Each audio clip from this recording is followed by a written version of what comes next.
Greetings, beloved friends. Quadricus here, the senior pastor of the Beulah Baptist Church, Alexandria, Virginia.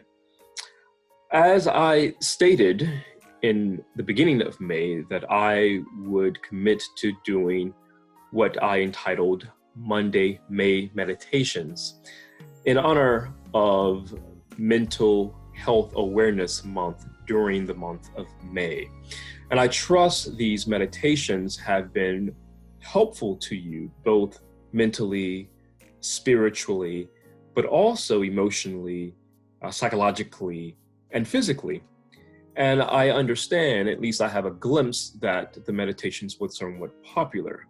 And so while I cannot commit to doing a meditation every Monday, I will try to give a meditation and or reflection once a week.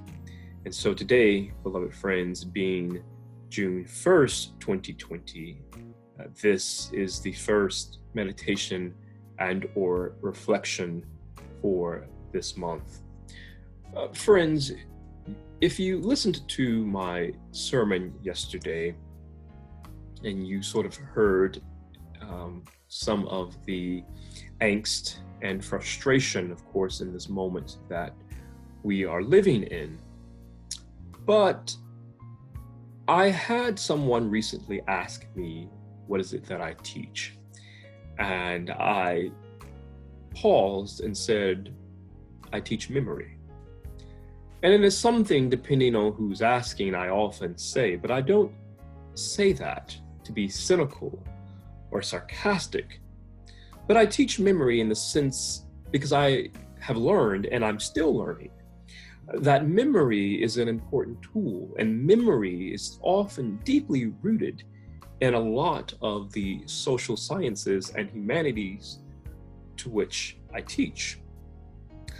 How do I make sense of the world where the ground is shifting, when many of my individual ancestors and collective ancestors are fighting the same battles that were fought 400 years ago? We humans remember certain things and for certain reasons. One of the things I did for both sets of my grandparents before they transitioned on to glory, as well as my great-grandmother, is I asked them about their life growing up, generally speaking, but specifically in the Jim Crow segregated South. And what was interesting is that they all sort of echoed similar remarks in the sense that they knew segregation was present and that white people were there, and that was it. And I thought about that, and as I probed more and more, they really didn't share more and more. And I think, and I've learned, that one of the survival mechanisms that they used was what really Howard Thurman speaks to about his childhood, is that white people were just not a part of their magnetic field of morality. They knew they existed, but that was that. And so for generations, particularly in my individual family, I know that if my grandmother was to ever see this video, she would have something to say about it. But there were members of my own family that when the church didn't get it right, they would often go and see the conjure man or woman or the root worker. I'm sure you know what that is. And I recall in Albert Rabbitote's book, Slave Religion, that there were two reasons, really, that they, the believers, Christian believers, would go and see a root worker or the conjure person. The first reason was to understand race hate. Being in a world where people hate you, fear you because of your race or the color of your skin or anything else for that matter. And the second reason that they would go and see the root worker is because they actually wanted something to happen.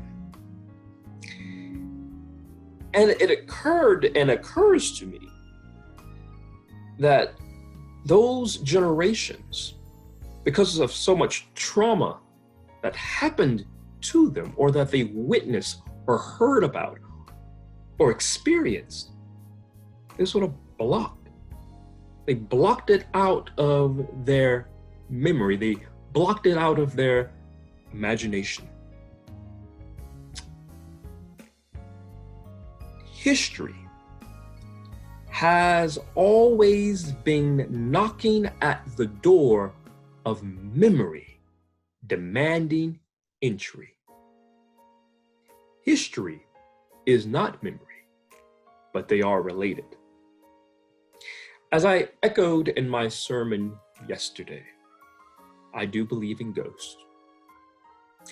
And ghosts have a way of showing up. And they show up and they often disrupt the natural things, or the natural order of things. And even in the national ether, dare I even say the global ether, the ghosts of our past are rearing their heads. History, the national history, is coming back. A memory of a time where America was great, where America was not troubled by people who looked like me or had my hair texture. We have some serious work to do because history is repeating itself. As one of our deacons said, I feel as though I am reliving the 1960s again. And what I struggle with as a pastor of a historic Black church is whether or not the church is truly prepared to deal with this new reality.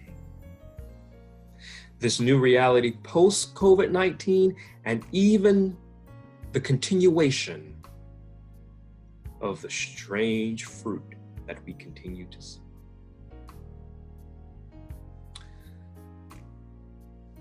And I struggle with that because we fail to see Jesus not just as Lord and Savior, as he is, but we fail to see Jesus as the political revolutionary that he was and still is.